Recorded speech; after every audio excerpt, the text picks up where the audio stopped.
Halo guys, terlihat seorang anak kecil bernama Shuhei yang sedang bolos sekolah. Ibunya yang bernama Akiko mengajaknya pergi berenang. Awalnya, kita mengira Akiko adalah ibu yang baik. Tapi pada kenyataannya, dia hanya suka memanfaatkan anaknya.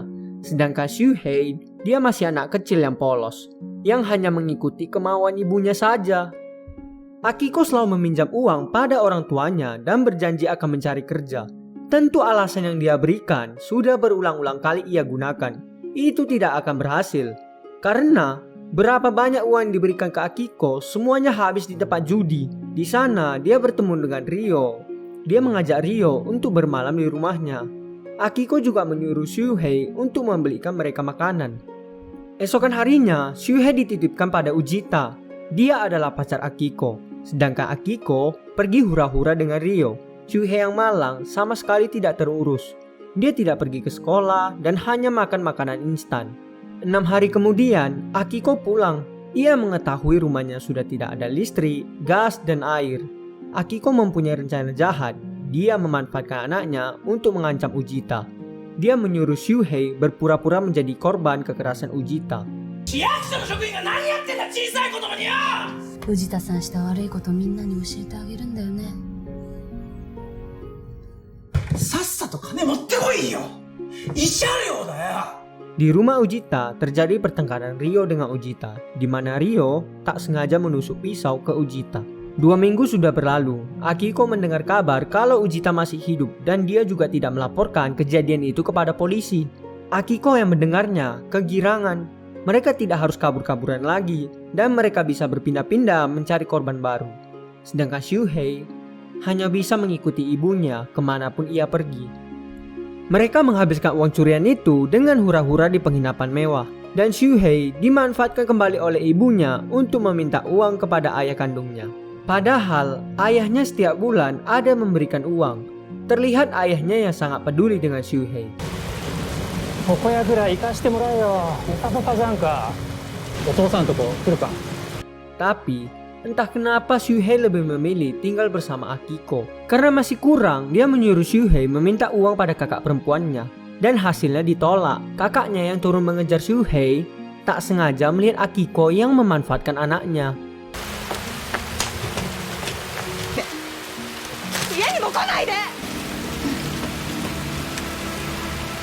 Terakhir, dia menyuruh Shuhei meminta uang pada kakek dan neneknya. Shuhei mengatakan kalau ibunya sekarang sedang hamil. Si nenek yang mendengarnya langsung marah.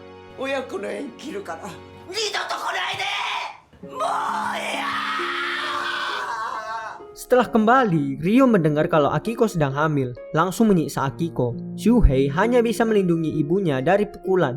Ryo yang tidak mau bertanggung jawab langsung meninggalkan mereka berdua.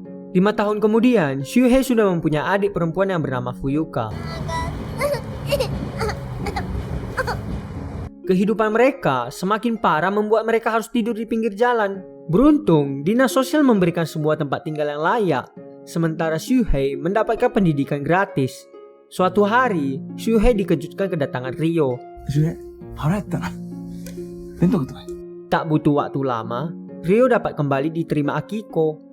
Akiko yang sama sekali tidak berubah, masih saja suka berjudi, mabuk-mabukan, dan yang paling parah tidak peduli dengan keadaan anak-anaknya. Suatu hari, seorang wanita dari dinas sosial membawa buku-buku bekas. Karena dia tahu Shuhei yang suka membaca buku dan belajar. Tapi sayangnya, berbeda dengan Akiko, dia membenci Shuhei membaca buku dan pergi ke sekolah. Shuhei yang mau mengejar wanita itu ditahan oleh Akiko. Tampak Shuhei yang sama sekali tidak berkutik. Esokan harinya, Akiko dan Ryo kembali berkemas karena Ryo yang sedang dikejar-kejar sama rentenir. Shuhei memohon pada ibunya kalau dia ingin tinggal di sini untuk bersekolah. Tapi akhirnya, dia hanya bisa nurut pada ibunya. Di sini Ryo memutuskan kabur sendirian karena takut nyawa Akiko ikut terancam. Shuhei memberitahu ibunya kalau Ryo tidak akan kembali lagi. Ibunya langsung menamparnya dan menangis. Dia masih tidak percaya kenapa Ryo kembali meninggalkannya. 6 bulan sudah berlalu, Shuhei sudah mendapat pekerjaan. Setiap jam makan siang, dia menahan lapar hanya untuk memenuhi kebutuhan ibu dan adiknya.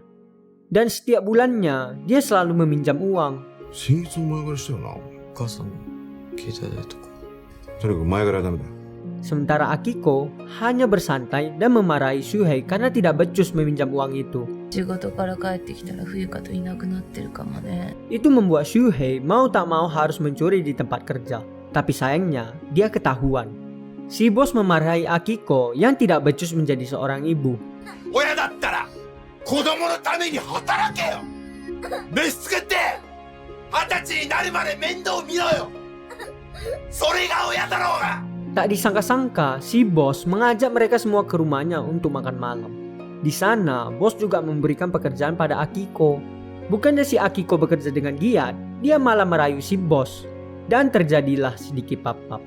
Setelah itu, Akiko menerima sebuah pesan dari Ryo. Akiko yang panik menyuruh anaknya mencuri uang di berangkas si bos. Ternyata, uang yang di berangkas itu tidak cukup untuk membayar utang Ryo. Mereka pun harus kabur dan menjadi gelandangan lagi. Sumpah, entah apa yang dipikirkan Akiko, dia tega menyuruh anaknya membunuh orang tuanya. Dia mengancam Shuhei kalau tidak melakukannya, adiknya Fuyuka akan mati kelaparan.